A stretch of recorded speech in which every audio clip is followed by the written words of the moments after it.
He'll be there in a minute. What, somebody else need me? No, I thought you said Gia. Oh, Gia told you I wanted it. Or did you want to get your agenda up? Yeah, because this right here just shows the screens behind All right, you. folks, good This will evening. show you the, We're about to get started here. We could go ahead and close the door. Oh, the one up here. Get them to close the door. Yeah. All right, I'm going to call this meeting to order. We've got a full crowd tonight, which I think is exciting. We haven't had one quite this full in a while.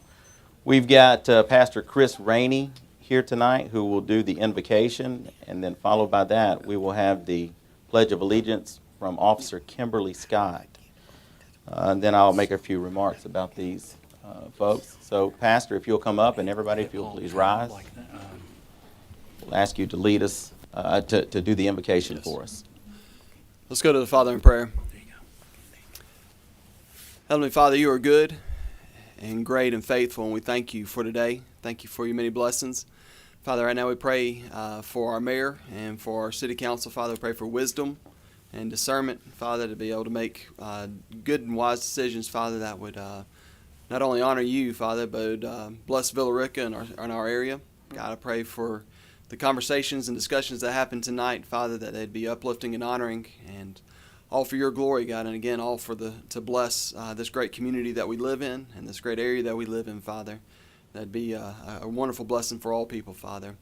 We're so thankful to you for all that you've given us and all you've done for us, Father. Most of all, we're thankful for Jesus Christ, and it's in his name that we pray. Amen. Amen. All right, thank you. Officer, you'll come up. Pull that mic down a little bit so we can hear you. And then lead us in the Pledge of Allegiance. All right. I pledge allegiance to the flag of the United States of America and to the republic for which it stands, one nation, under God, indivisible, with liberty and justice for all. All right, thank you. You all may be seated. Are you good? I think so. Yeah, just hit like Alt-Tab, hold them together like that. And it'll So, delivering the invocation tonight, Oh, okay. Thank you. Pastor Chris Rainey. Chris Rainey is the discipleship and high school pastor at First Baptist Church, Villa Rica. He also serves as the chaplain for the Villa Rica High School football team. He's married to Lindsay, and their kids are Addie and Josiah. Thank you for being here tonight. He slipped out. I have a feeling there's going to be a lot of just slipping out here tonight. Officer Kimberly Prescott graduated from the University of West Georgia in December of 2021. While she was in school, she worked at Villa Rica PD as a receptionist on night shift for about a year before attending the police academy. She graduated from the academy in June of 2022, and she's currently assigned to the night shift. Thank you for being here, and thank you for your service. I believe this is the first time I've had the honor to meet you, so welcome. Thank you for doing this. All right, we are going to have a recognition here tonight for I'm going to ask the chief to come up. Chief, if you'll come up. I want to recognize Officers Alicia Kowachevich, is that right? Jacob Early, Cameron Roseberry, and Mason Monroe, who were involved in a life-saving event just this past week, and I want the chief to bring these folks up, and let's recognize them tonight. Sarah, can you give that?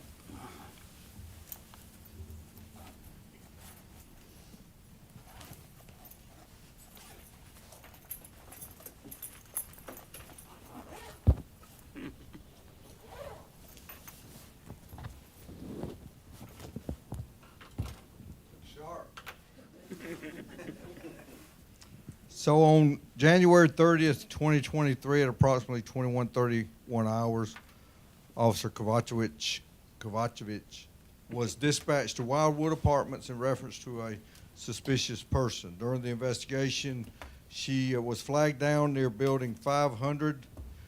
There was an unresponsive female lying on the ground near the back of the building.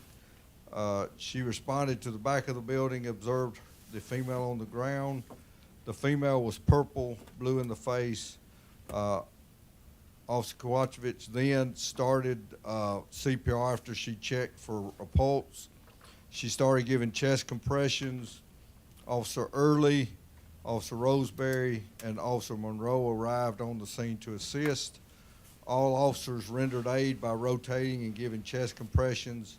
They also made sure that the female had a open airway by holding her head tilted back to keep it from being obstructed.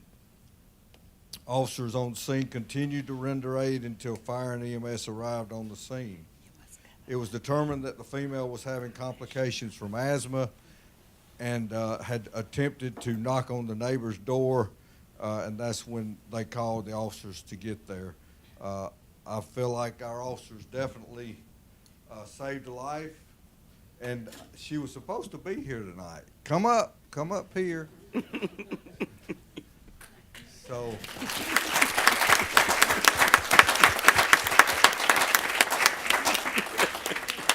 Tell us your name. Bethany Williams. All right, Bethany Williams was the call that we received. Bethany, I reached out to her. We went by her apartment the other day to check on her. She was not there. I left my card. She called me 10:30 at night. I'm older. You can't call me. But she called me at that evening and was very appreciative of our officers. She said she had went by the PD earlier and dropped something off for the officers, and I wanted her to be here. Also, the officers to get to see her again in a much better position. But we're just very proud of our officers. We're very proud of the job they did, how quickly they reacted, how quickly they went directly into doing the CPR and saving her. So I want to recognize them tonight, and each of them gets a gold coin, and that's a big deal.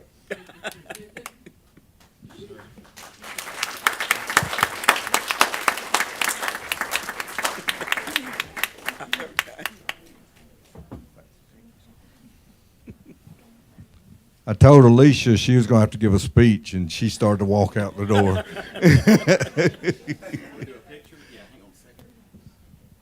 I'll come down there. I'm the aunt. So I You're the forgot aunt? to say, thank you so much. Beth, do you want to say anything? Well, I just want to say, obviously, thank y'all. I owe y'all my life, and I'm very thankful for y'all. So, and I'm going to try not to cry, but all Cry these if you people want over to. here, all my friends and family, they're thankful. So, thank y'all.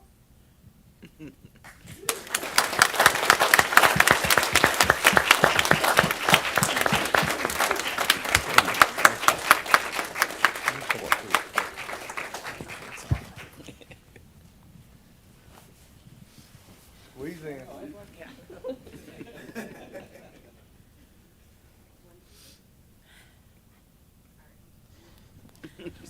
Thank you. Thank y'all so much. I don't know if I'm getting older or if y'all getting younger. My goodness. Thank y'all so much. Amen. They look so young. It's always good when we get to recognize some event like this. It actually happens probably about maybe once a year. Maybe not quite once a year, but we appreciate the service of our officers, and anytime you save a life, you've made a difference in a lot of lives. Amen. I'm going to give them an opportunity to get out of here before we get to the speech. The rest of you all who will be recognized tonight will have to wait till after it's over.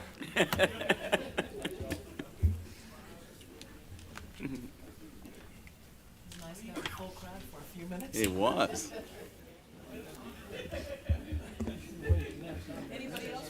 Y'all do know the state of the city's next, right? Can I go? They know Can I that. go too? Miss Shirley asked if she could go.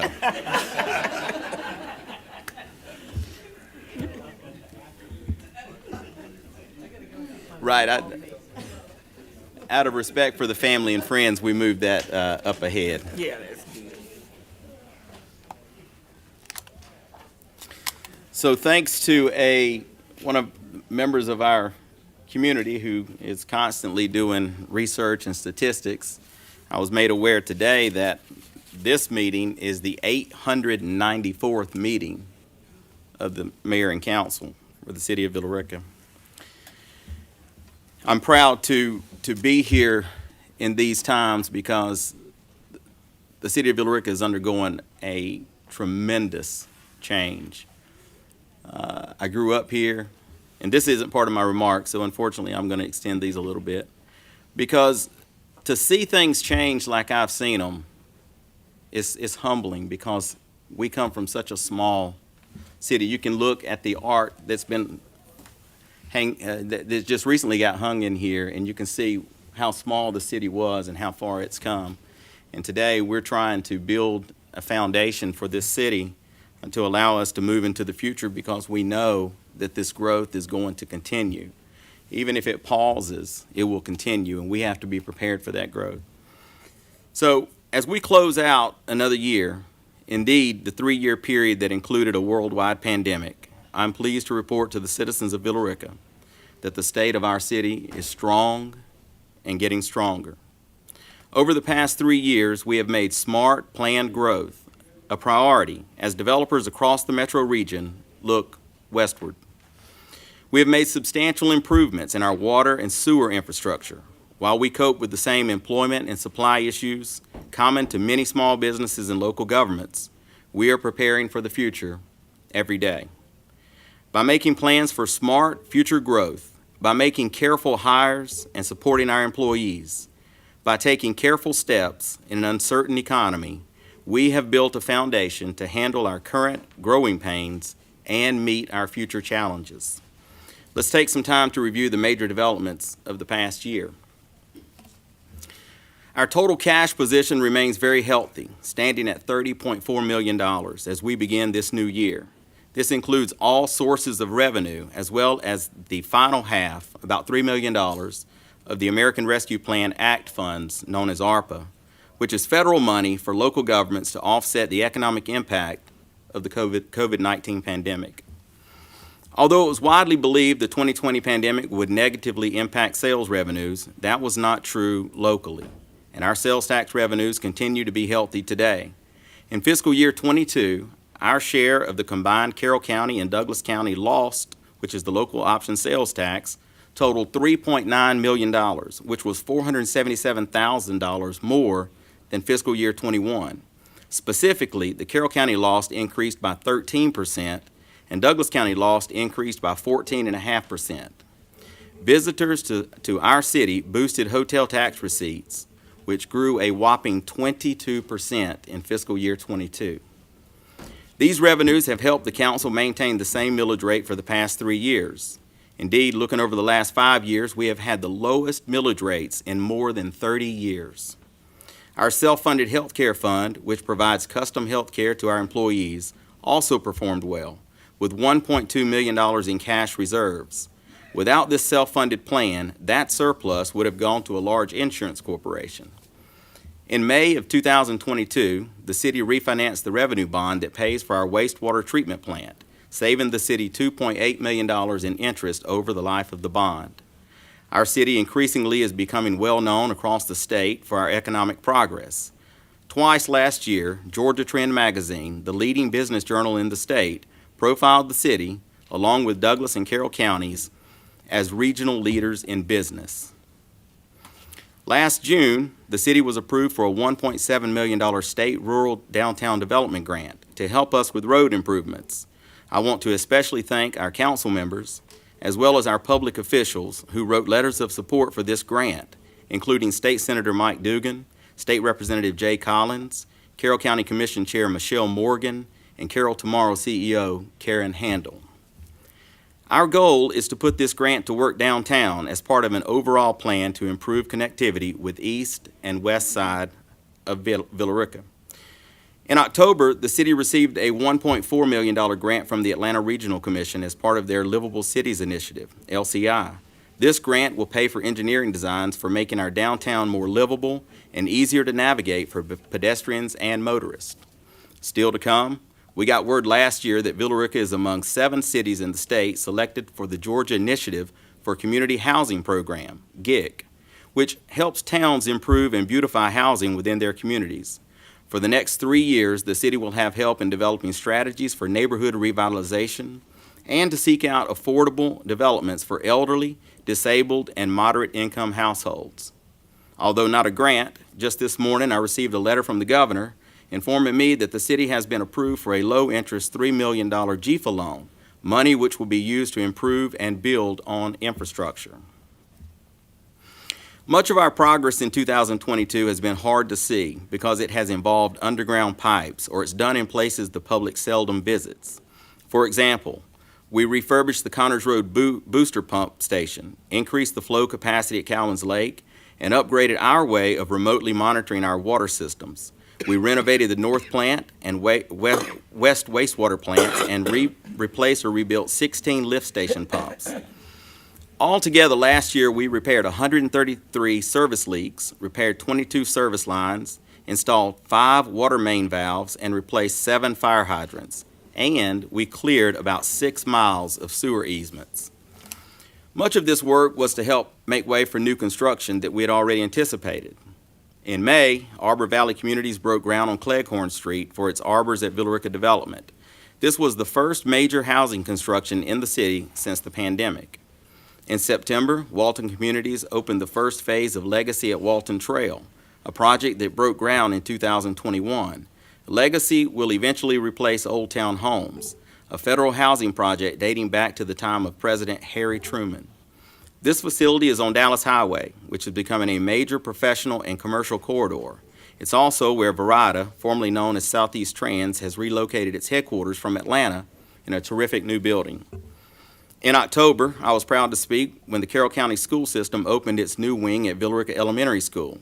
It was a great day for those of us who went to school there because we saw 18 state-of-the-art classrooms with the latest in educational technology open for our students.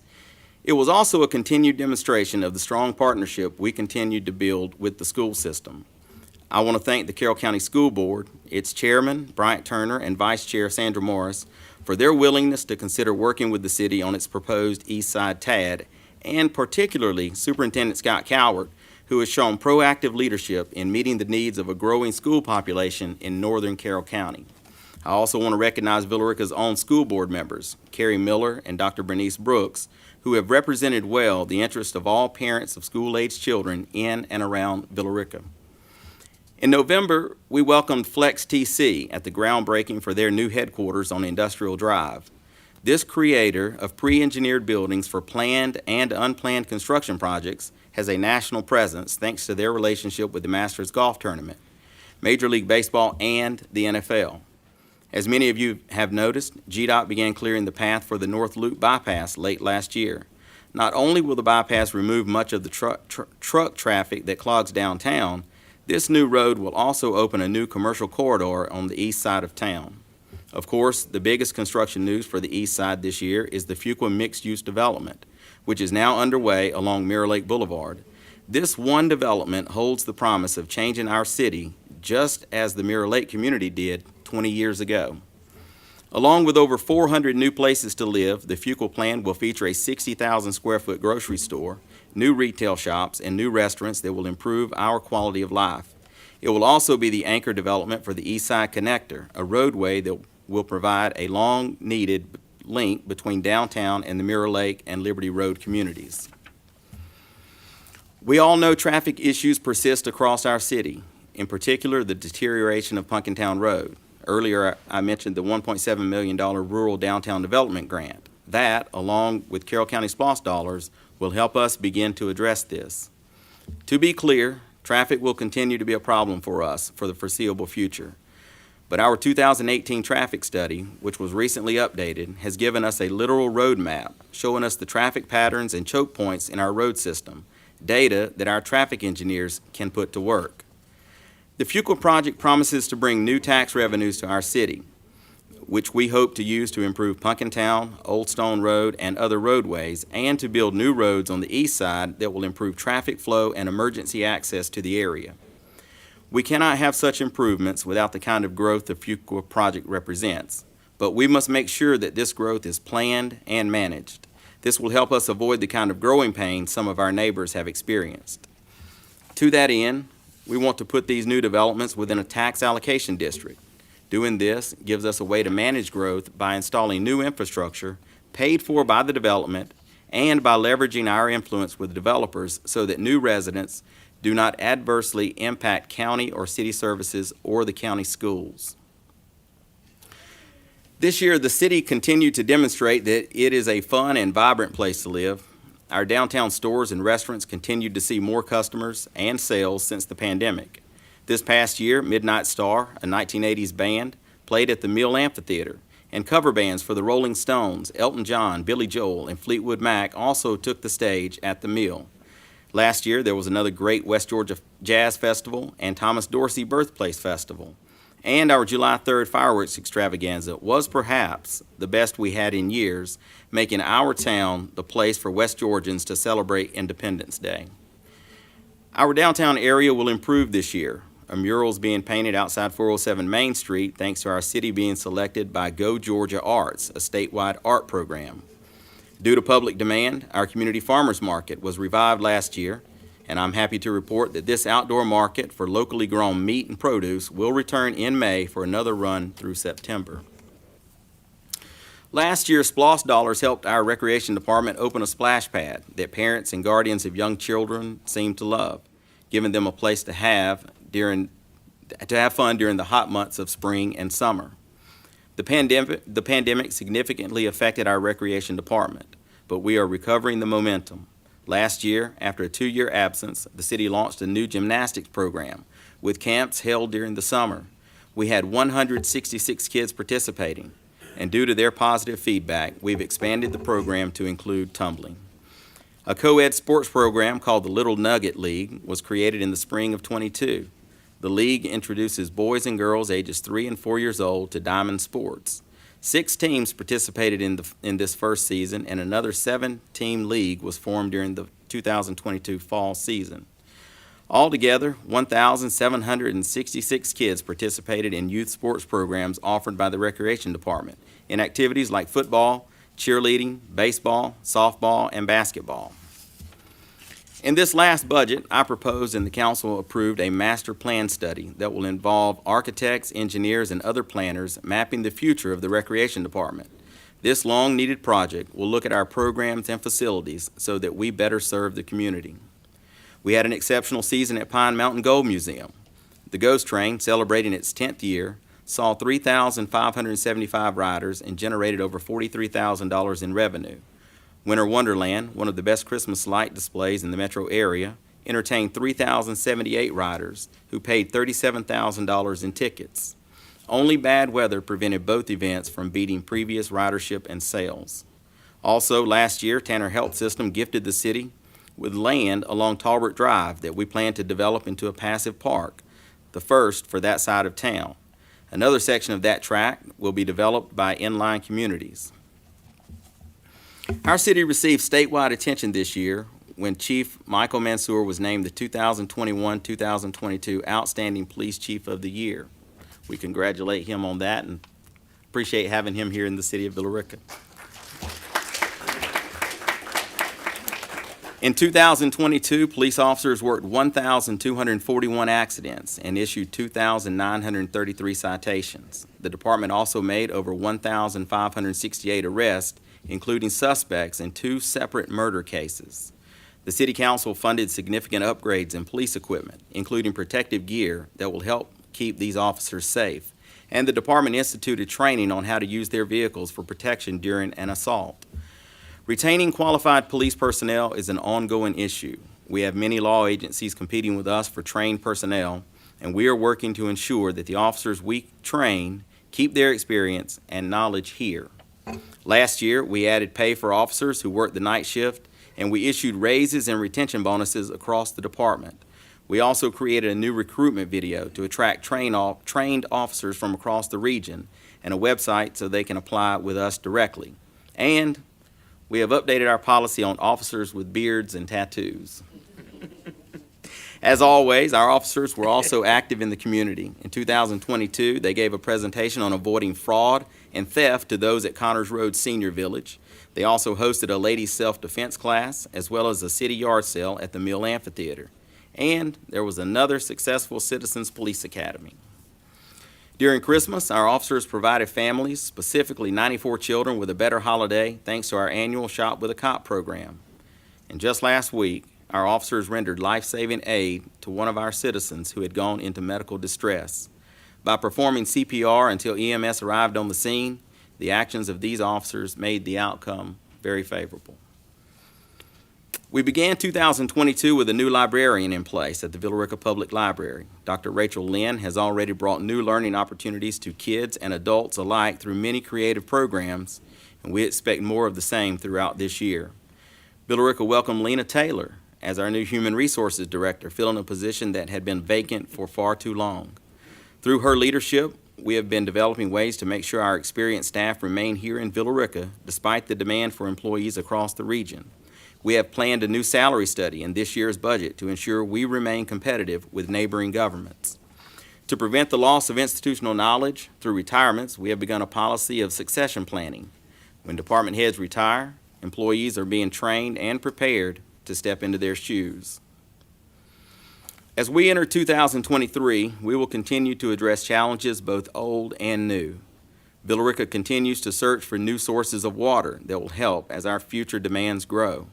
In 2022, we produced 440 million gallons of drinking water for our citizens, but we bought 262 million gallons from Carroll and Douglas counties to cover our system's total demand of 760 million gallons. We need to develop an independent water supply so we can control costs to our utility customers. We are improving our water and sewer infrastructure every day, but we cannot say all our problems are solved until we have an affordable solution to our long-term need for raw water. As I said earlier, we have seen renewed interest in our city from developers across the metro region. On the one hand, this is a benefit for our city, but it is also a challenge. We do not want and we will not accept unmanaged, unplanned growth that hurts our ability to serve all areas of the community equally. Currently, we have over 24 development projects in various stages of planning or construction. But it is important to know that we do say no to many projects, particularly those we find will adversely impact our traffic and the lifestyle of our residents. The economic impact from the pandemic year affected every business and every government in the United States. Villa Rica is no exception. The same supply chain issues that now impacts our nation's economy also affects us. We have had difficulties in obtaining the materials we need for routine maintenance of our systems and buildings, or to make the improvements we'd like to make. We have tried to head off some of these issues by stockpiling materials we know we will need, knowing that if we don't, those materials will only be more expensive and harder to get. While some of our challenges can be met quickly, many of them will take years to solve because they took years to develop. But we are confident we have experienced staff that will help us find the solutions. Villa Rica is a stronger, bigger, and more important town today than it was only a few years ago. We are excited and proud of how our city has grown, both in size and as an economic leader in our region. These changes have not been without problems, and I cannot promise that the road ahead will be easy. But I can promise that I and this council will do what we must to avoid any development that adversely impacts our residents, our children, and our future. We will continue to insist on responsible, planned growth. With continued careful planning, we can meet the challenges of tomorrow and make each day a great day to live in the city of gold.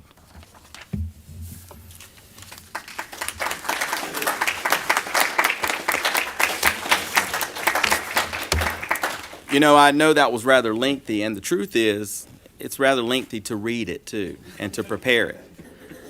But think about what it means to have all of that lengthy language. There's a lot going on in the city of Villa Rica, and a lot of work goes into it every day with this staff that works here, and most of the department heads that are here tonight. I'd like y'all to give them a round of applause for the work that they do every day for this city.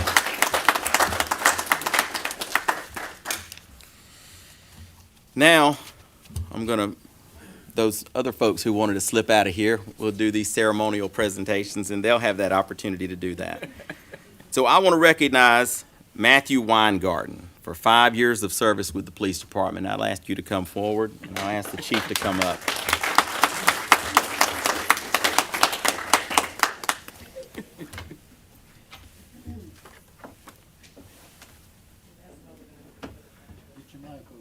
Get my mic. Yes, ma'am. Yes, sir.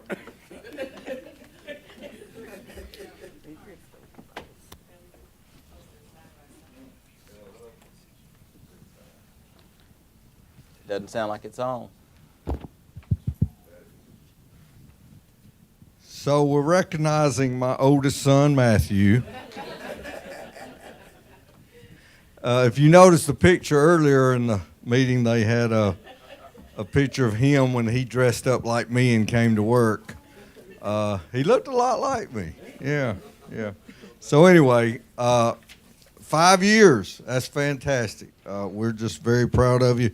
Matthew came to us, worked the street for a while, pretty good while, and then has been in investigations for 2.5 years. Really? Wow, that's fantastic. I didn't realize that. Dang, that's great. They grow up fast. Yeah.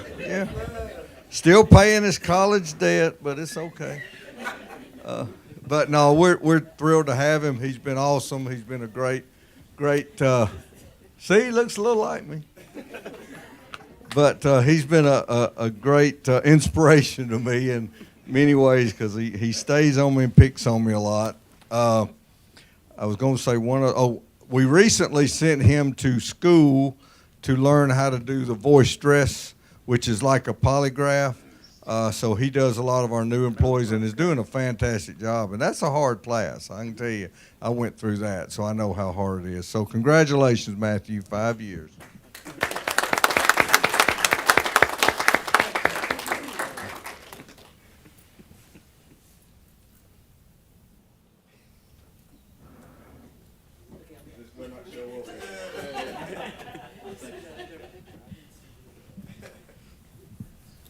I'm curious, where would it have shown up? It was up there. Well, that picture is actually on the Great Place to Work. Yes. So it went global. So everyone besides Bella Rica is going to see that. Lena said it went global. All right. Thank you for your service, Matthew. Officer Weingarten. All right. Next, we're going to recognize Charlie Davis, 20 years of service with, and there he is back there hidden. I didn't even see him.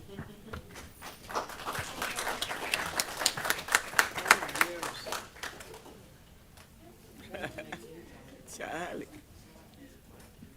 This child right there too. All right. So Charlie Davis and I go back to my time of hire. He was working in utilities for some reason back when I got here and had already been here, almost 15 years. And he has the misfortune, and I don't know about y'all, I'm older and I have younger daughters, and one of the words that's common now is whatever, which I'm not a big fan of whatever. Charlie has to do whatever. Right. He's the person I go to when something needs to get done. He's great at expediting. He has moved from one task to another all through the 5 years. He's now running the fleet. So he's got a couple of mechanics that he's keeping up with and getting all of especially our police cars, keeping them in the fleet and the train at Pine Mountain. Those are probably the two biggest headaches that he deals with. But as he will tell you, when I call him, it's not always happy, and it's not always something he's ever done before or wants to do, but he always does it, and he does it fast, which is one of the reasons I say that he's so good at expediting. He purchases stuff for us. He handles gov deals, which is where we get rid of surplus. I mean, he handles so many unrelated things. It's amazing. So Charlie, I'm glad you're in the fleet now. I know you don't always enjoy some more time on the concrete with those knees you got. But he's still in there plugging away with the two guys when they need him. And I don't know what we'd do without you. And you've only got, what, 2 more? Yeah, maybe 2 more. So we may get him to 22 before, but probably not 25. So y'all all give Charlie a hand because he does a great job.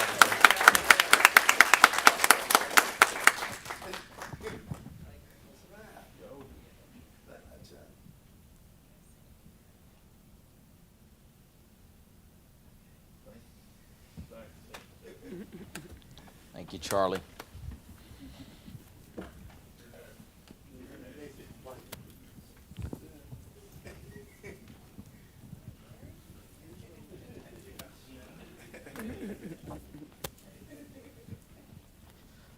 So James Gary Bolden, right? Been with us for 22 years, 5 months. It's a long time. He's going to retire. He's a proud grandfather of a grandson who attends UGA. That's the part that makes you the most proud. I was wondering how that ended up in my notes.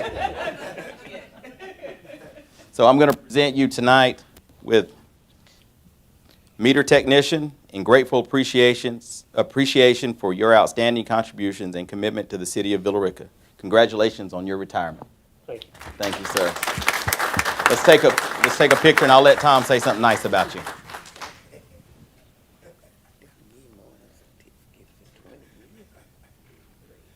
Can we get somebody else to start doing the photos? Lena don't really know how to do photos. There you go, sir. Thank you. All right, so Gary is retired. When was your last day? 6th of January. So Gary's retired, but he couldn't come to January. So we had him come today. So he is one of the unsung guys in the city, right? He's not flashy. He's not making a big deal about himself. But man, at work every day, working with some of the most difficult situations. How many of y'all would like to have a job where you turn people's water off? Anybody volunteering for that? How many years have you done that? About the whole time. All right, so incomprehensible, right, that you do that for a living, but that's been part and parcel of his job here. So we wanted him to come back, give him the plaque. We need to give him another round of applause. Thanks, sir.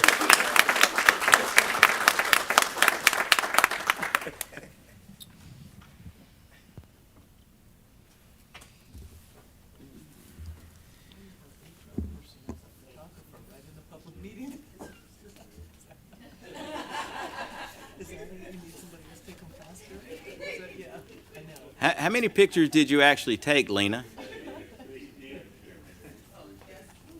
How many pictures did you actually take? 3. I'm just picking. You can still do pictures. All right. So we are going to move on to the adoption of the agenda. I believe the agenda doesn't have to be changed at this point. So is there a motion to adopt the agenda as presented? So moved. I have a motion from Ms. Marchman to adopt the agenda as Second. presented, a second from Mr. Carter. All in favor? All right, we have an agenda.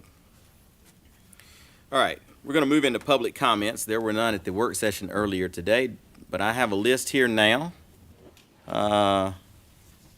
Little Gaston Stone III. Sir, if you would come up here to this podium, give us your name and address for the record. Okay. We will give you 3 Good minutes. evening, everyone. Good evening. Good evening, Mayor. My name is Little Gaston Stone III. I live in West Point, Georgia, 1401 East 9th Street, in West Point. And I'm the community. Y'all got a nice community here. We need some speed bumps for the kids. We need some sidewalks for the kids in the they call it not the project, they call it the village. The village need a whole lot. The sidewalk, I want my kids, if I move in the city, I want my kids, my grandkids, to ride their bikes on the sidewalk. Want speed bumps, cause the people be driving reckless, and like going to the Social Security office. I seen right here in town, I seen the people walking on the grass. And we do need sidewalk in the community for everyone. It don't matter what color we are, where we from, what education we from. We need sidewalk for the people in the community. I just rode through the community looking for a home, and they need sidewalks. And going to the Social Security office, going to the grocery store, we need sidewalk. They don't need to be walking on in somebody's yard or in somebody's place of business. We need this, and I'll put $100 with it every month. I get $100 to get the speed bumps, get the help to get the sidewalk for my grandkids. We as a community, we as a people, and we as a family. It don't matter what color we are. Money ain't everything. It's the people. It's the town, and we just trying to make sure we be okay on the road. What I'm pushing my mom down in a wheelchair in the grass, and the town supposed to help me get sidewalks, speed bump for my grandkids. I'm saying my kids need to ride the bike, and the only thing they got to do is get on the sidewalk and ride their bike wherever they need to go. But right now, we are the people are the community in this town. And I'm trying to buy my house in this town. I'm trying to sell my house in West Point and come here and live. I like y'all town. It's beautiful. Y'all beautiful. And I love y'all. And God love y'all. And that's all I got to say, Mayor. All right. I appreciate it, Mr. Stone. It's interesting because something with your name on it was left in my box today. Do you know what that was? Yes, sir. You do? Yes, sir. Do you want it back? No, sir. You want me to have it? Yes, sir. All right. He wants me to have it. So give it back to me. All right. All right, next up, Sam Perkins. Is that person here? Did I say it wrong? All right. Okay. Is that the person that okay. All right. I know why.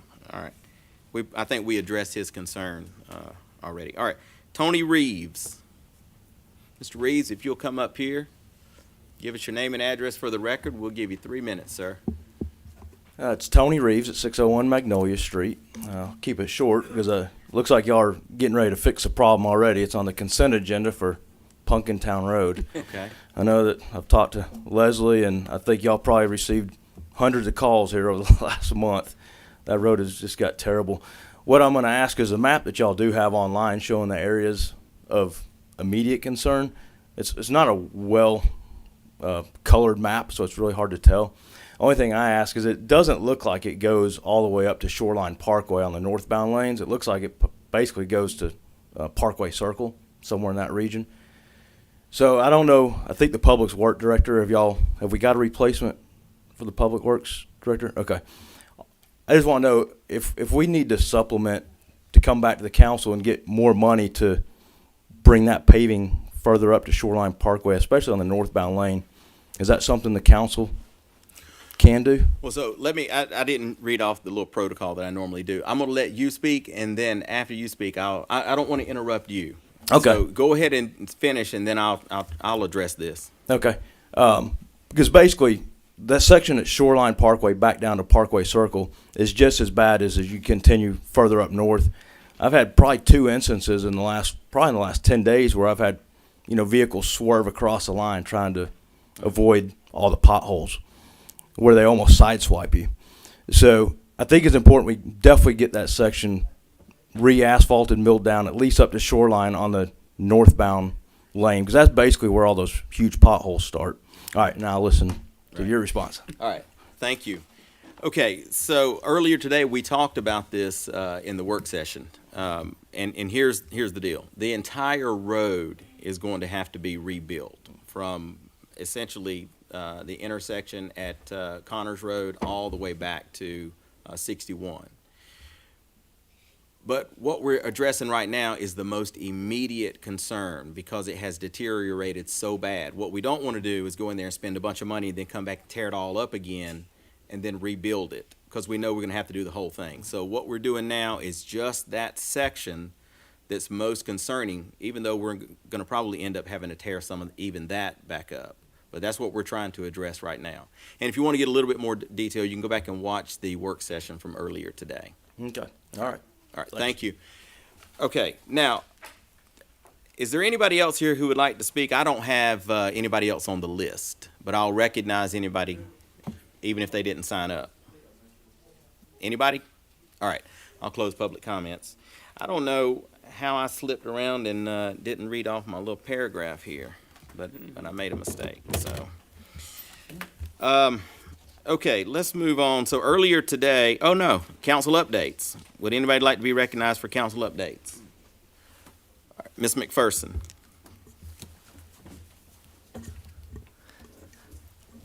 I can also acknowledge PD's rapid response to issues in the city when someone was going into a local business where they were hosting a meeting and didn't put in the alarm code correctly.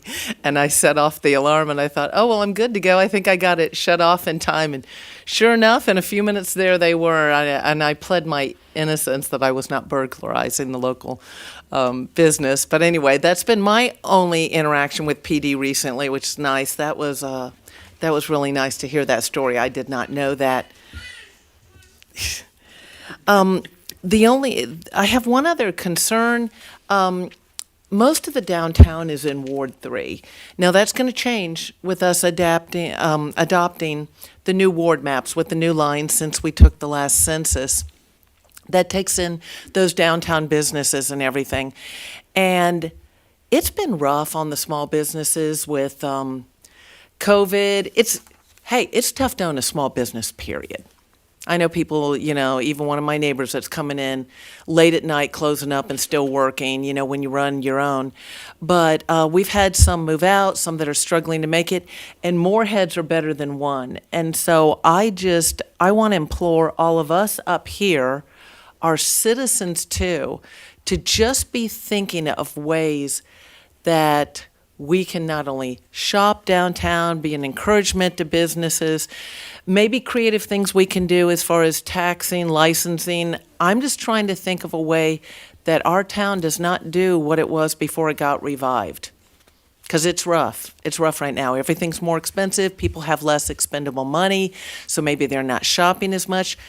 When Chat and Chew is not open on Saturday because they cannot staff, which was their busiest day of the week, we have no breakfast area in our whole historic downtown area. And there was a time when we had 2. And now we have maybe no one open. And we've lost a few other businesses, one to retirement, and to lose Sassy Ladies. That leaves a hole over there. So that's just a concern of mine. I will now be sharing that ward with another councilman, but at this point, that concerns all of us because it's our downtown. So I don't think there's one of us that doesn't care about it as much as I do. And I just want us to be thinking about it and trying to think of proactive ways as a government and as citizens that we can address that and try to keep the small business alive, till the economy gets a little better. All right, thank you. Anybody else? All right, seeing none, I'll close the council updates. And I'll move into the consent agenda. So earlier today, this afternoon, the council met in a work session. And each of these items that I'll read off here in just a moment were agreed to be placed on the consent agenda without objection. After I read through this list of items, I will ask if there are any objections, and if there are none, I'll ask for a motion to adopt the consent agenda. I will also say that if any members of the public would like any additional information or to view the discussion of any of these items, these meetings are recorded, and you can go back and watch them on both Facebook and on YouTube. All right. Consent number 1, adoption of meeting schedule for Planning and Zoning Commission. Consent number 2, naming of road by library to Steve Adams Drive. Consent number 3, amendment to special requirements for packaged distilled spirits licenses. Consent number 4, city manager approval of settlement of opioid litigation. Consent number 5, urban camping ordinance. Consent number 6, request for legislation amending the Villa Rica Public Facilities Authority Act. Consent number 7, 2023 professional services agreement with RCS Productions, Inc. Consent number 8, amendment to wellness program agreement for biometric screenings. Consent number 9, replacement of Microsoft Surfaces with Apple iPads. Consent number 10, appointment of Dennis Brown to the Recreation Advisory Commission. Consent number 11, auction of 2 older scoreboards from Gold Dust on Gov Deals. Consent number 12, fiscal year 22 budget amendments, numbers 312 through 315. Consent number 13, fiscal year 23 budget amendments, numbers 13 through 148. Consent number 14, write-off customer receivables in the amount of $33,876.14. Consent number 15, resolution to execute loan number GF 2022008 in the amount of $3 million with Georgia Environmental Finance Authority. Consent number 16, approve a resolution to execute modification number 2 to the promissory note and loan agreement with Georgia Environmental Finance Authority for $2,500,000 for the North Avenue Waterline Extension Project. Consent number 17, update utility rate fee schedule to include tap fees for townhomes with master meters. Consent number 18, resolution of support for the city's Livable Centers Initiative, LCI study grant application for the Highway 61 corridor. Consent number 19, emergency drainage repairs to Mirror Lake Parkway at the Mirror Lake Dam. Consent number 20, approval of addendum number 24 with Carter and Sloop to conduct water and sewer rate study. Consent number 21, approval of proposal from Keck and Wood for additional services related to the construction of the North Bypass. Consent number 22, approval of proposal from McIntosh Paving for Punkintown Road repair. Consent number 23, approval of professional services agreement with Bobby Elliott. Consent number 24, approval of proposal from Falcon Design to update the concept plan for the Connors Road Park. Consent number 25, approval of proposal from Falcon Design to create a master plan for the Highway 61 corridor. Does anybody have any objections to any of those items? Hearing none, I'll entertain a motion to adopt the consent agenda. I'll move to adopt the consent agenda. I have a motion from Mr. Carter to adopt the consent agenda, a second from Councilman McPherson. All in favor? All right, that is unanimous. And if you thought that was a long time for me to read that, imagine if we had had to do all 25 of those items tonight. All right, let's move into governing body. C1, approval of the January 10th, 2023 minutes. Council, do you have any updates, corrections, additions, objections? If there are none, is there a motion to approve the January 10, 2023 minutes? Move we accept the minutes for January. Have a motion from Ms. Marchman to approve the January 10, 2023 minutes as presented. Is there a second? Second. Have a second from Ms. McCoy. All in favor? That's unanimous. All right, C2, shopping cart ordinance. Mr. Mecklin, you're up. Yes, sir, Mr. Mayor. Before you tonight is a proposed ordinance which is designed to address the problem that we have in the city with shopping carts being left all over the city. We have found them in the woods. We have found them along the roads. They're scattered out everywhere. And the purpose of this particular ordinance is to do two things. One is to make it a violation of a city ordinance to remove a shopping cart from its designated area. And then the second thing that this proposed ordinance does is to give the businesses that use shopping carts some incentive to take care of their shopping carts, to keep them on their property. It requires them to provide an affirmative plan to the city to attempt to address the carts that are being removed. It does not set a specific way they can do that, but gives them some latitude to do it in a way that fits their business. Okay. All right. The council, do you have any questions for Mr. Macklin or for anyone else? All right. No, I just, Ms. Marchman. This evening it was saying, I think I heard it right, that the shop owners would be responsible for that, but I don't see how they're going to be in the store doing it and see people go out and go between the cars and take off. You know, they won't be able to control that, I don't think. Well, what we've asked them to do in this ordinance is to consider some type of plan, how they can do it. And you're right, we're not mandating that somebody from a store be standing out there 24/7 trying to prevent carts from being taken out, but there are a number of different ways that they can control it, which are, they could do that. They can install carts that are probably very expensive that lock down when you take them off of their property. They can put up cameras to try and catch people who are pushing them off. They can simply tell us that they're going to have, staff members go out and patrol, look around the parking lots to see if they see them, more often sitting out in the parking lot. Because if they'll just bring them in more often, then there's less chance that they're going to get drug off somewhere. Okay. All right. Anybody else? Ms. McCoy. In the work session, you said the store managers were hand delivered a copy of the ordinance. How Correct. long? What's the time frame? How long ago was that? And It was probably about a week that they've had. okay, and they obviously we haven't received feedback yet, right? Okay, I was just curious about that. We invited them to come to the meeting tonight. I don't know if anybody might be present. Okay, that was my question. All right. Anybody else? Ms. McPherson.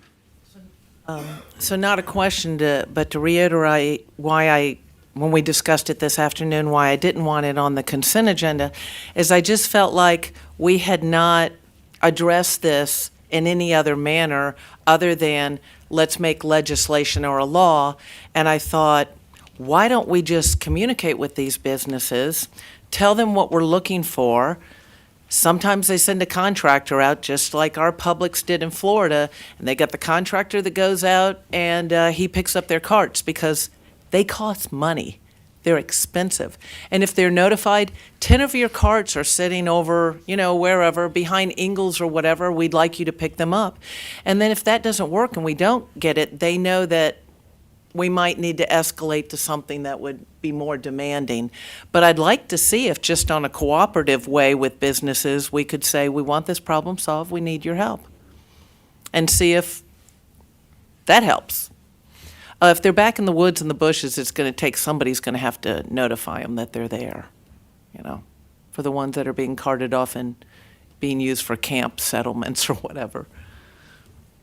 All right. Anybody else?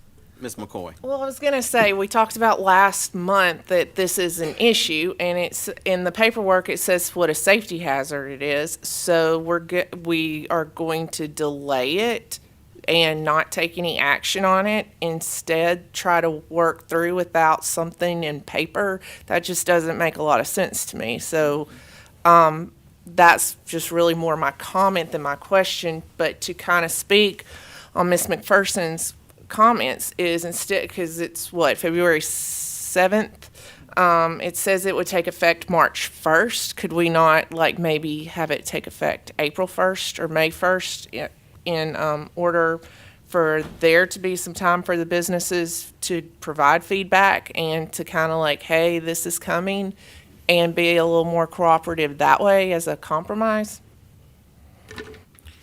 You're the council. You can do whatever you want. All right. Is there anybody else want to weigh in on this? Okay. So, look, as I said earlier today in the work session, it's not that Ms. McPherson's intentions are not good. My concern, though, is that the shopping carts are expensive, and the businesses already know that. They know that they're expensive. They also know when they are missing shopping carts, and if they were going to do something to keep those carts, they would already be doing that. This is more like, to me, putting up a speed limit sign or putting up, some notification that, look, we're also aware that these have become a problem. We're having to clear them off of property. We're finding them by the dozens in places. So if they're so expensive that it would deter them by the cost, that would already be happening. To me, I do not object to that. I wouldn't object to pushing that effective date out another 30 days. Let's say April 1st, just to give them a little bit more time, and maybe that also would satisfy Ms. McPherson's concern. but I just don't want, I want us to be proactive about this. We had a whole lot of folks show up at this last council meeting to express their concerns about what is happening, and we know that these carts at least facilitate some of what is happening with these encampments. So I would ask that we do approve this tonight, but I do not have an objection to modifying the effective date. Is that in the motion, by chance? No, it's not. But somebody can You'd add have to it add that. if they would be willing to do that. Okay, Ms. McPherson. Yeah, just, we are addressing the homeless thing. The reason the people were here all last week, not last week, last month, we had campfires being built, there was things all in the woods, it was on either right-of-way or private property. And if you'll notice in the, where is it? Is it just below this? Where we're already addressing the camping ordinance. Okay, the camping ordinance. So some of that may take care of this just automatically. This isn't a super big issue to me. I mean, I'm not going to lose sleep over this one way or the other. I just don't want to make laws that we don't have to make if we don't give people a chance to solve it before we do it. And I do think we have another ordinance that we probably are all in favor of that's going to make a big dent on this just by the fact that we're not going to allow camping on private property or right-of-way. And that seems to be our biggest issue of carts going off. Other than sometimes with some of the places where people live, I think they take it home and bring it back sometime. You know, the people that don't have cars. So I don't know how much that goes on because I don't have any data on it.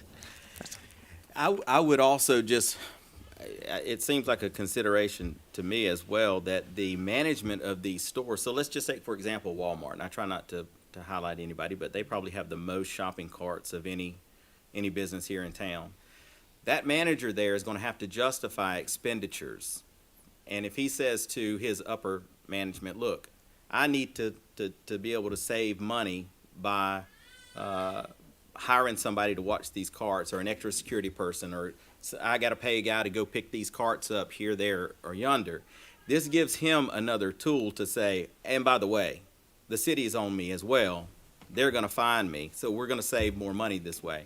It feels like to me we're being proactive here, and it's the right thing to do. Because I think if we didn't do it today, we'd come back and do it later. Why not do it now, even if we have to put an effective date just a little further out? Do y'all want to weigh in on something? We were just, he was asking whether or not it's illegal to have the shopping cart off the property, which it is under state law right now. We don't have any local ordinance prohibiting it. But Okay. it's a theft to take the shopping cart off the property. Under state law already? Under state law, yes. Okay. Well, I think this is us becoming more partners with our local businesses by reaching out to them, letting them know that this is a concern, and it's so much of a concern that we're going to create an ordinance to address it. Yeah, I'd add into that, Mayor, also is that, you know, one of our guiding principles that I've always felt has been being a directive from you and from the council is to use common sense in the implementation of our ordinances. We're not trying to make our best merchants to be our enemy. Absolutely. I mean, we want to try and encourage them to help us solve a problem. But I don't think we've got any plans to be throwing any shopkeepers in jail over this. Or to be out there, you know, banging on the doors to double check that you're doing it. This is essentially an a tool encouragement for us, and hopefully it urges some cooperation with our partners. Okay, I will recognize Mr. Carter for a motion. Okay, Mr. Mayor.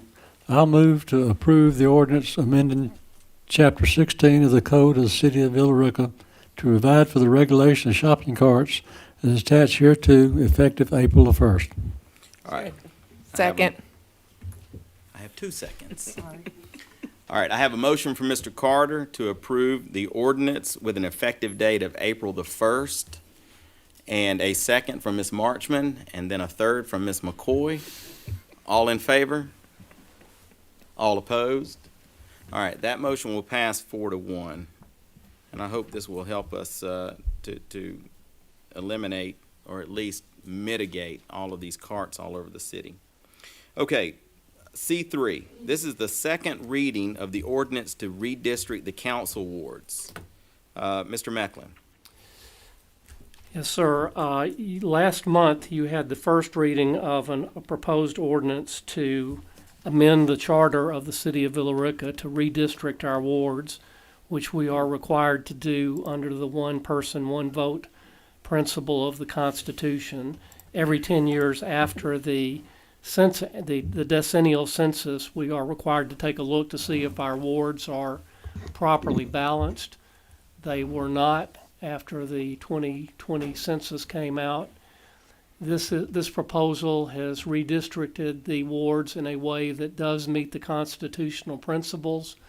This was initially prepared by the reapportionment office in the state legislative office, and this is the proposal. If you find it acceptable, then we would vote to approve it tonight. It has to be sent into the Secretary of State and recorded, and this then becomes our new voting wards, which would be effective for the election that takes place this November. All right. Council, do you have any questions for David? Hearing none, who would like to be recognized for a motion? Mr. Mayor, Mr. Carter. I move to approve the ordinance to amend the charter of the city of Villa Rica for the purpose of reapportionment of representative districts as attached hereto, including the adoption of a new wards map known as Appendix B to the city charter. All right. Second. I have a motion from Mr. Carter as he read it, and a second from Mr. Montahan. All in favor? All right, that is unanimous. Okay, we're going to move on to C4. So earlier today, we met in an executive session for a discussion. I'll ask the city, who you want to present just this?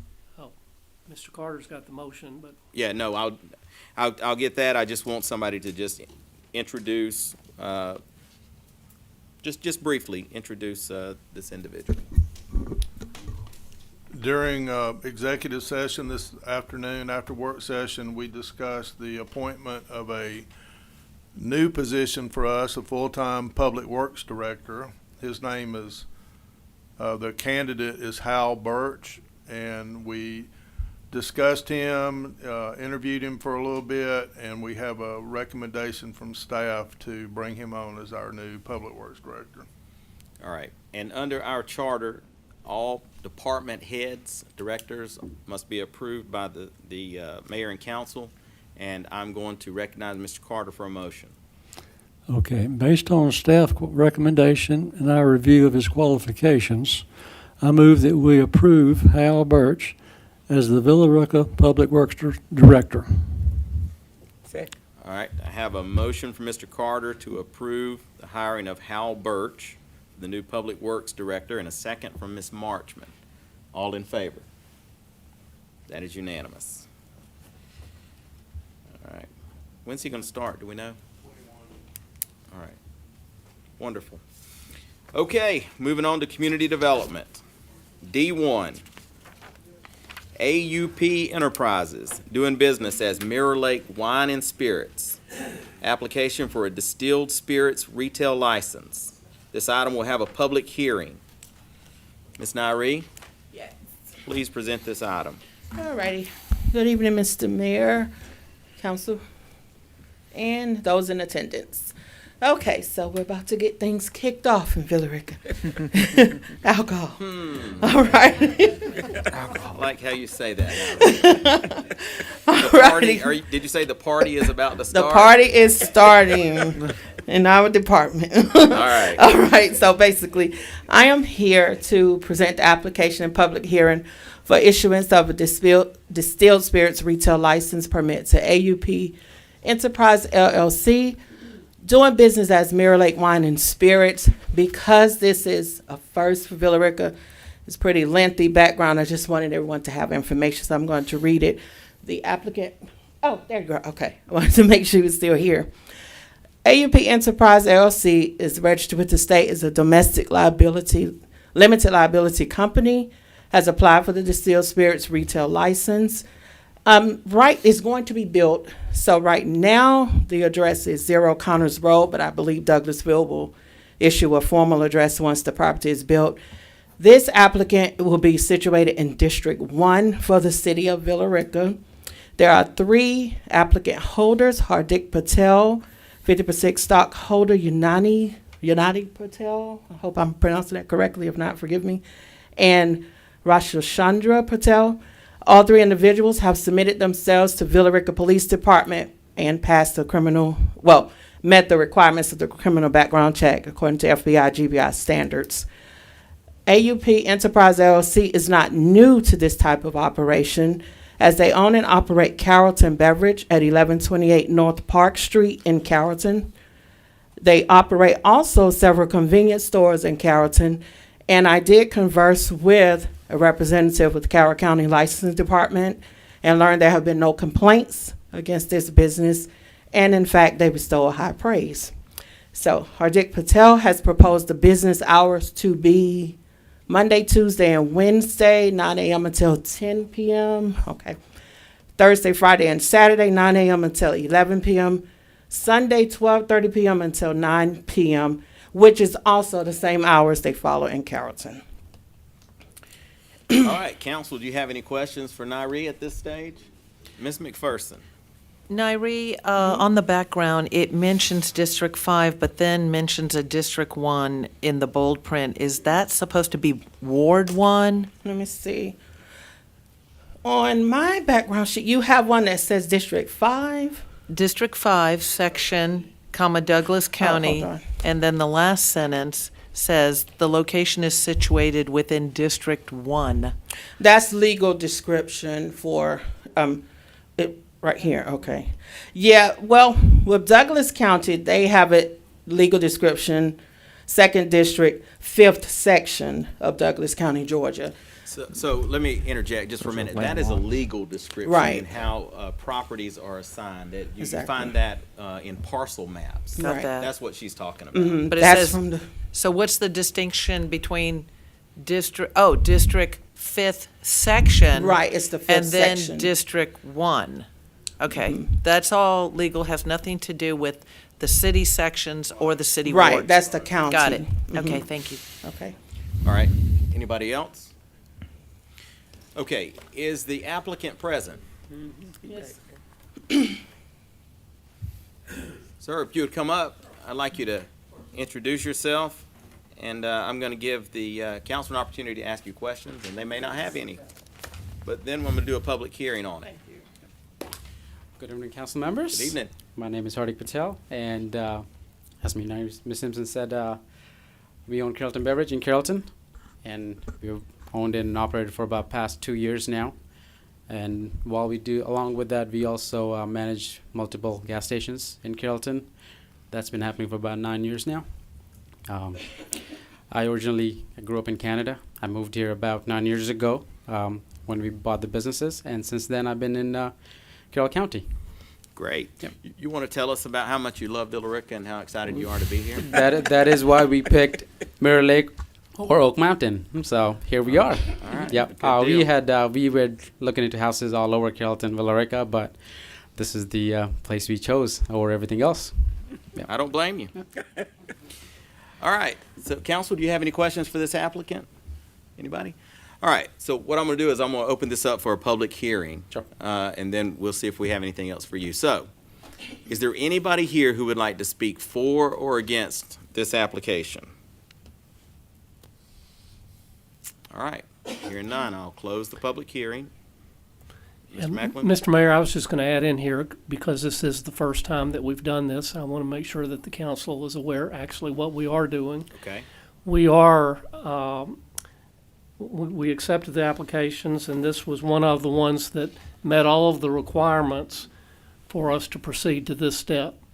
What you will be voting on today will not be the actual issuance of the license, because that won't come until the store is ready to be opened up, and we've seen that he meets the requirements for all of the capital stock that he's required to have. So you are designating this as being the applicant who has been selected for being awarded the license in this particular district out of our 4 districts, but the license itself won't be issued until he has met all the requirements. Right, and in his case, that's just raw land, so he's still got He's gotta to build a construct building. the entire. Yes. So we couldn't issue that to be sold on the grass anyway. Right. But I appreciate that we clarified that for the council. All right, so I close the public hearing. So council, do you now have questions for the applicant? No, I don't have a question, but I would like to know this, nothing personal, I just don't vote on liquor license. So it'd be not personal to you. Do you hear what she's saying? I did, yes. What she's saying Yes. is she's gonna vote no. Yes, and I, she- and I was very well aware of before I got to the meeting, so. Oh, you are? Okay. Yes, All right, well, that's because good. I knew one of them was, I didn't know who it was, It was but, me, it's me. well, I appreciate that. Because you didn't say enough nice stuff about No, the record. that's what brought the baby with me, but I guess it didn't work. Yeah, well, you see, I She didn't smiled at the know. baby. She didn't know if that was your Got it. baby. No, I did. All right, You well, see, I I'll smiled let at the baby. you, I'll Yes, let you I- get back there. I got a question. Share that. Oh, hold on, sir. Mr. Carter? What is the address of the property where this store is gonna go? So right now it's 0 Connors Road, but that's because it is not addressed yet. But where is It is- It's behind the Family Dollar. Yep, it's right next to Behind the the family, Family between Dollar. Family Dollar But and on the the Connors Road side, not on the. Church Road. Yep. Yeah, so right across from the BP gas station. Yep. Okay. A little further down, but yeah. Okay, all right. So do you have any questions for staff? I might have a question. I'm All trying right, let's bring staff back up. Mr. Montahan has a question. I'm waiting for this thing to load, though. Before I Waiting can on it to load? I'm waiting for the cover sheet to load, because my question's about the language of the cover sheet. See if Oh, you there had it is. an It's on the board. iPad. It's on the board. Could you scroll down to the motion for me, sir?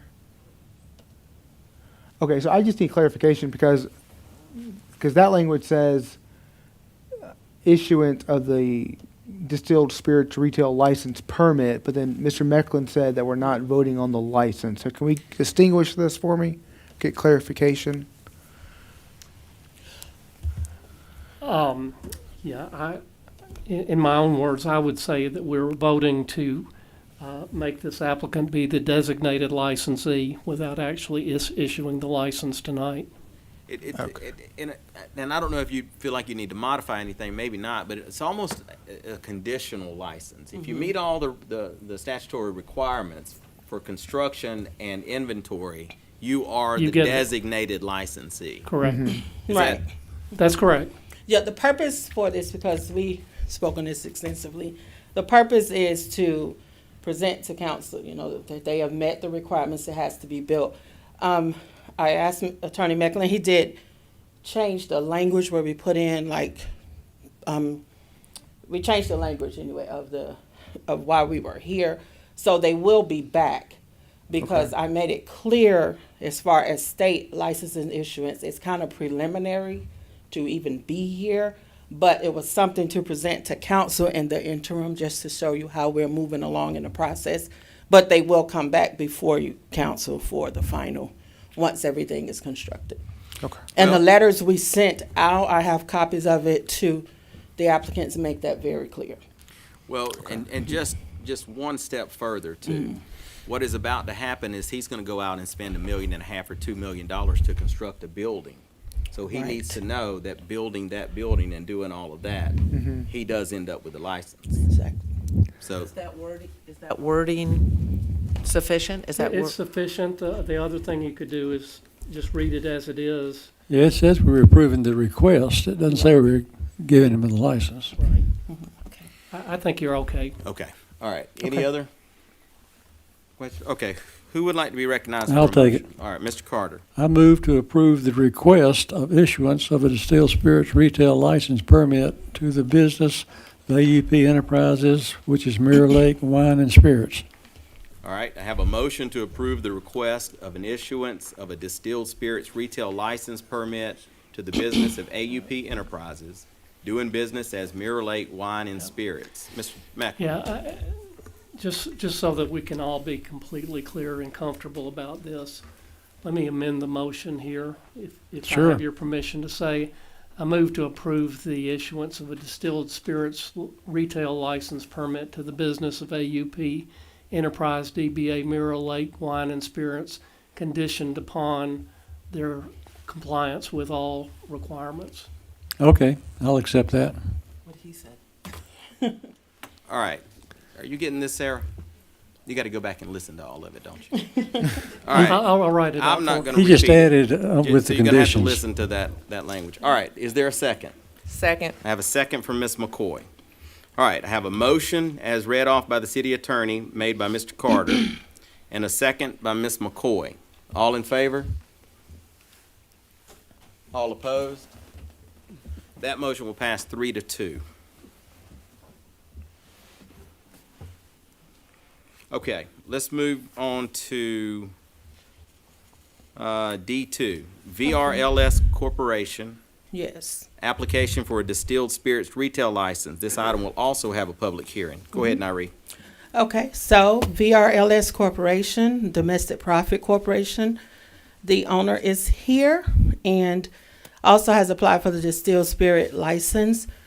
Proposed location also has to be built or constructed 1607 West US Highway 78. Mr. Amit Bhai? Okay, Amit Patel operates currently the Easy Quick Stop. And so we're also here to hear a motion for him to receive his license. So all of the other pertinent facts regarding the previous application apply here as well? Same thing, Okay. yes. All right. Sir, would you come up? I'm going to... Hi. Would you introduce yourself? Hi, my name's Amit Patel. I love your outfit, by the way. Not better than that. Just in case you change your mind a little bit. He said, in case you change your, that's not gonna work. You got to vote anyway, so hey. Did you bring the children? I left them at home. I got pictures. Okay. But no, Wow. This is something I've been working for, honestly, before my son was born. He's 6, and I've been working for it for 2 years before he was born. So 8 years I've been chipping at the city to do something like this. And I'm glad that you guys are giving us the opportunity to do it. As far as I can see, I mean, I know we'll do great with it. And Okay. I've been here in Villa Rica for 20 years. I have this store at Van Wert 78. I believe everybody, You not a said whole lot of Coke. people in Villa Rica. You know said me. Cokes and chips, though, don't you? Yes. Yeah, you don't have to get spirits. No. Or you don't have to That's get what I Coke. told him. Yeah. Right. And candy bars. And candy bars. All I right. don't need candy bars. All right. Enough fun and games. All right, council, do you have any questions for the applicant? What is All right, hold on. Yeah. Ms. McPherson. what is the specific location? I know it's out there west on 78 in comparison to where your store Where my is now. store is, it'll be right next to it. I thought that's the way it said, but it will be delineated. Correct. It will be You know. separate. It will be completely separate building. Okay. All right, Mr. Montana. Well, that was my question. I didn't know if he was going to take the existing building and. No, the Okay. existing building sits on 1 acre. I have 3 acres there. So Okay. we're gonna we've broke it up into parcels, which we're gonna bring to the council within the next few weeks. And it will sit on that 1 acre on its own. Okay. All right. Any other questions for the applicant? Okay. I need to do a public hearing. So let me first, if you'll step to the side, is there anybody here who would like to speak for or against this application tonight? All right. Hearing none, I will close the, hey guys, I'll close the public hearing portion. Actually, let me bring staff back up. All right. Is there any questions for Nairi at this stage? All right. Similar, it's going to be. Yeah, let me just do an identical motion here, if you'll allow me. I move to approve the request of a distilled spirits retail license permit to the business of VRLS Corporation, DBA VR Wine and Spirits, conditioned upon their compliance with all rules and regulations. Okay. Who will make? I'll make that motion. All right, that's Mr. Carter. It always, it's so hard for me to do it when I don't get to read the motion back. So, all right, Mr. Carter It's the same will motion. make It the just said motion that conditions. Mr. Macklin just read out. Who will second that? Second. A second from Ms. McCoy. All right, all in favor? All right, all opposed? That motion will carry 3-2. All right, thank you guys for being here. I know it was a long meeting.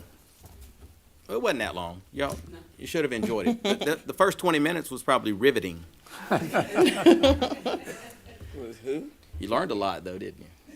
That's what I was thinking. Longer than the State of the Union tonight. We actually didn't know that was going to be tonight until yesterday, I think.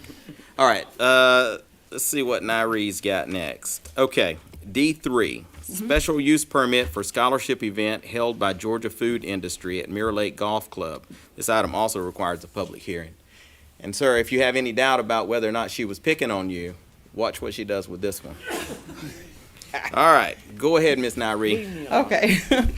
Purpose is application public hearing for issuance of a limited pouring license to serve beer and wine one day on Wednesday, March 22nd, 2023.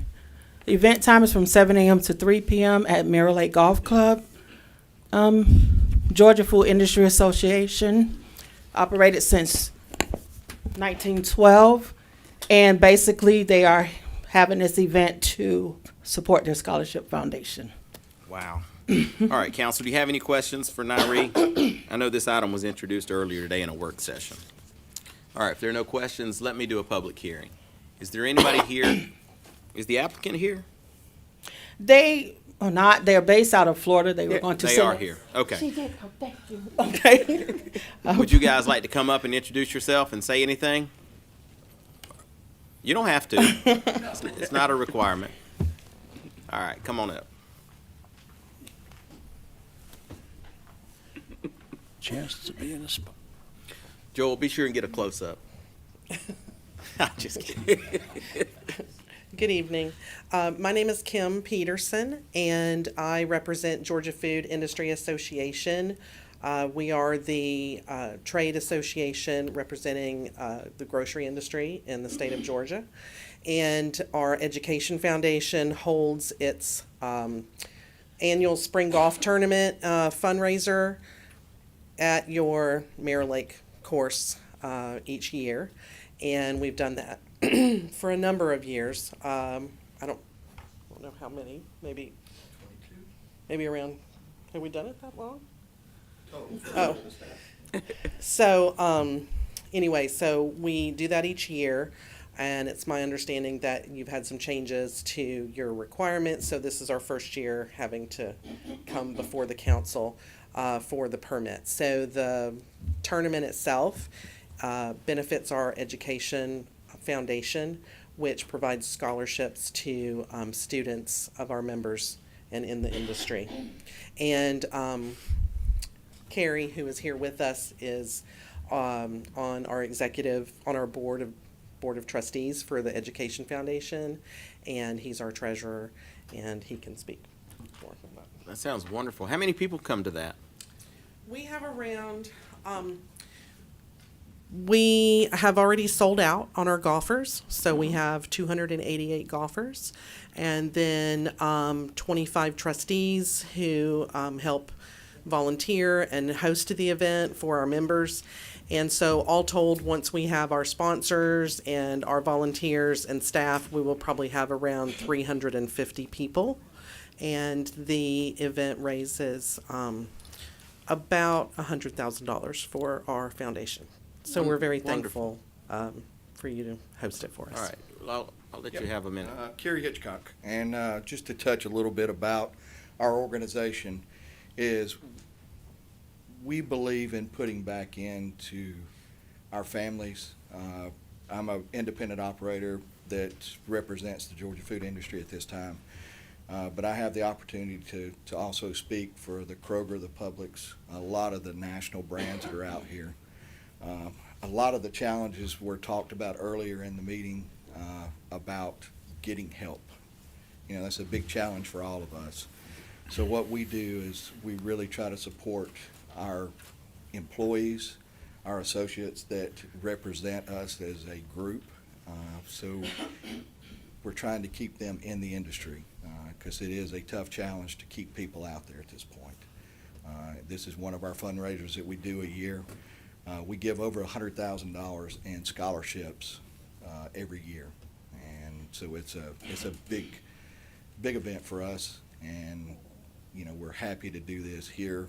We do have other options to move up to Chateau Alon, that we pick here in Villa Rica, because not only the people here, the golf course itself, and the accommodations is here too as well. You're going to see, like Kim said, we're going to have over 350 people that's going to be here. We're going to put people in the hotels. We're going to put people in, buying gas and doing other things while we're here. So we really appreciate the opportunity to step up and do this every year with you guys. That sounds like you guys are doing great work, and it sounds like these are students who work for stores that are members of your organization. Is that correct? That's a good thing. All right, I'm going to do a public hearing. Let me see if there's anybody here who would like to speak for or against this application. All right, seeing none, I will revert back to staff. Nairi, if you'll come up. Council, do you have any questions for Nairi? All right, hearing none, who would like to be recognized for a motion? Ms. McPherson. I move to approve the request for issuance of a one-day limited pouring license to the Georgia Food Industry Association Education Foundation. Second.